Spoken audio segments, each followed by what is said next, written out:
Ladies and gentlemen, welcome back to another video on the channel. Hopefully, a lot of you guys have not watched any of my prior videos. I usually make Notre Dame recruiting videos on the football side of things, talking about top targets, whatever, big boards, what's going on, who commits next. But I wanted to switch it up. Last year before early signing day, I did a big video highlighting some of the top guys that still had not committed or were on flip watch or whatnot.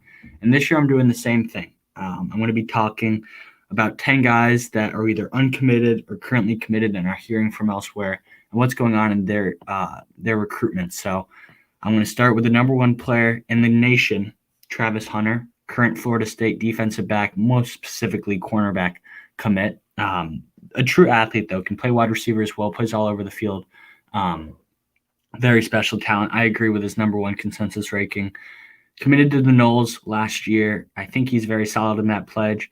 Has visited Athens, Georgia twice for two UGA games.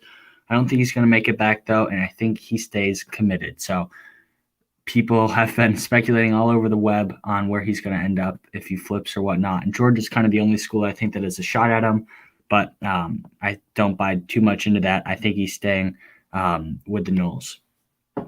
Evan Stewart is next, wide receiver who you're watching on your screen. These are his junior year highlights. Only played about half the season before he left the team this year. Very, very talented player. Friends with Travis Hunter. I want to note as well, these guys are good buddies. In my opinion, he's the number two player in the nation, right behind Hunter.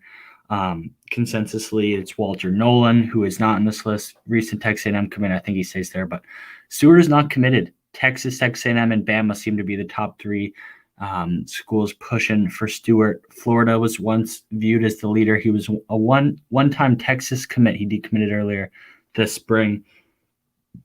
Personally, I could see him ending up any three of those schools, but Nick Saban and Bama get who they like. They just missed on Barry Brown, wide receiver from the South. So maybe they go ahead and get Stewart. I don't know. Isaiah Bond, four-star Florida decommit wide receiver, is also in the mix with Bama. If they take him, they might not have space. Shaz Preston, LSU, a kid who lives in LSU country down in Louisiana. He's another guy that Bam was really high on. So some dominoes will start to fall. These teams don't have unlimited space, and these players want playing time. So we'll see what happens. But Evan Stewart, Texas A&M, and Bama are the top three there. Domani Jackson is next. Five-star corner from Mater Dei High School in California. Wow. Very, very intriguing recruitment. Committed to USC, kind of looked like he was bound for there.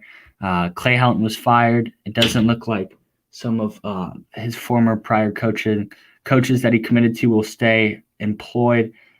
Main one, Dante Williams, having not the greatest run as interim head coach. I believe they've lost, three of their last four, dating back to the Notre Dame game. Something pretty bad. Lost to UCLA by 30 just this past Saturday. So not really sure what's going to happen if they make a very good hire, though. If Dante Williams stays on staff, maybe Domani rethinks his decision, but I think right now he's going to Bama.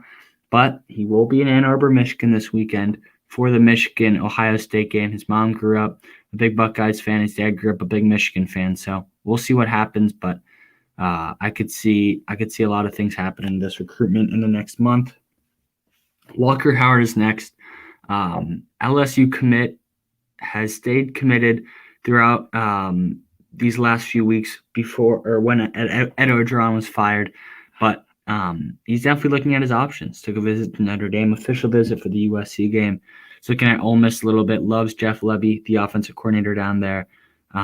So we'll see. But right now, I think he stays committed to the Tigers. His dad played there, and he just seems destined to don the purple and gold. We'll go to Xavier Wang next, another Notre Dame target.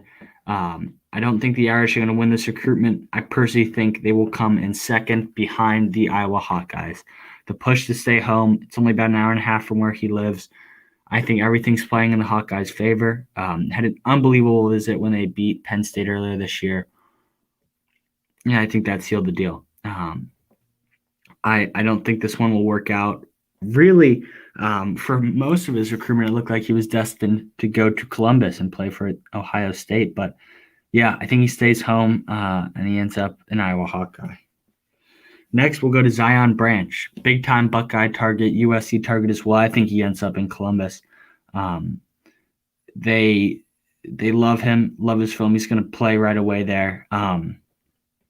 His younger brother, speedster, 5-star wide receiver, Zachariah Branch. I think wherever his older brother Zion goes will be where Zachariah goes as well.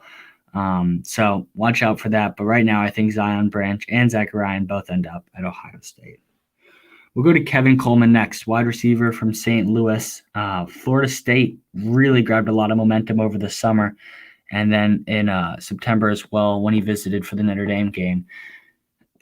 Florida State headed out of the park. They've had an okay season. But Oregon is really making a move here. I think the Ducks could make a serious push. They just lost 4-star wide receiver commit Nicholas Anderson, who flipped to Oklahoma. They need another wide receiver. So we will see, but I really think Kevin Coleman is down to Florida State and Oregon. Next, we'll go to C.J. Williams, current Notre Dame commit. USC is the main school that he's looking at, UCLA, Georgia, Bama as well a little bit. But if you're an Irish fan, the main school to be worried about is USC. The modern-day USC pipeline is real. USC has some great academics, close to home, good football program, but they don't have a coach. And whoever they hire, of course, one of their first calls will be to C.J. Williams. But he will be taking an official visit, I believe, the weekend of December 8th. So really, really interesting to see what happens there. But my gut says he stays committed to the Irish. He committed for a reason. I also want to note if Clay Helton was fired or was never fired, I think we would not be worrying about this. But there's a lot of buzz in SoCal right now, so watch out for that. Next, we'll talk about Anthony Lucas. Second to last guy I'll talk about. Currently uncommitted. Main schools, Alabama and Texas A&M for him. I'm leaning towards the Tide just a little bit. They got a surprise visit from him for the New Mexico game. That really interested me. That I thought he was honestly on commit watch. He did not. This one is super, super tight. For a while, not many people knew what he was going to do, but the more this recruitment has dragged on, it seems like Bama and Texas A&M, the two perennial powerhouses, are inching towards the top. Nick Saban gets who he wants. I think he really, really wants Anthony Lucas. He's had a stellar senior year. So right now, I'm going to side with the Tide. And then finally, Devin Brown, just decommitted from USC last night. Ole Miss, Texas, Ohio State seem to be the top three. Notre Dame creeping there as well. UCLA in the picture as well. But I'm going with the Longhorns. They've had a bad year, but I'm not huge on Malik Murphy, their quarterback commit. Sark likes Malik Murphy, of course. He accepted a commitment from him, but Devin Brown is just different. I really think Devin Brown is a top 3 or 4 quarterback in the country, right behind probably Drew Aller and Cade Klubnik, but that's just me. Everyone has their own opinions, but Devin Brown is definitely one to watch if you're a Notre Dame fan, but I think he ends up in Austin. And that's it for me. Thank you guys for watching. Make sure you like and subscribe. Peace.